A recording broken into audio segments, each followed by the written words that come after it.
Hello traders, FX Pip Collector here. Today is Monday, October 28th, and this is my recap of the top five videos of the day, and gold came in number one today, so we're going to do a quick recap on the 1 hour time frame.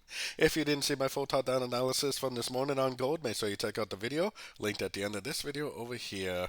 But first, don't forget to check out my website, fxpipcollector.com, if you'd like to get access to my swing trade signals, my daily members only live streams on Zoom, and my 34 video trading course, all included for only $30 per month. So gold kind of sideways. I mean, if you've been following my advice and looking for longs, I mean, there's definitely been some pretty decent longs, especially on sort of time frames over the past week or so.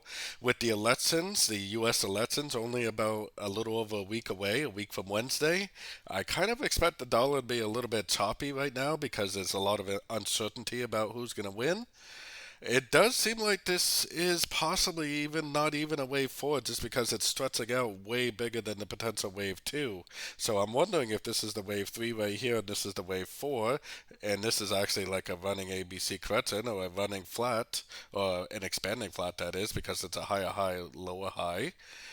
But if that's true, then this means this is like an ending diagonal wave 5, which would be like a 1, 2, 3, 4, then maybe up for the wave 5.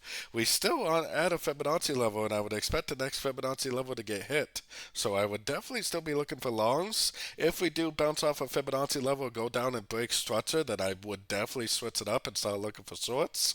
But until something like that happens, I still think there's a very good chance that we're going to at least go up to the next Fibonacci level and maybe even beyond.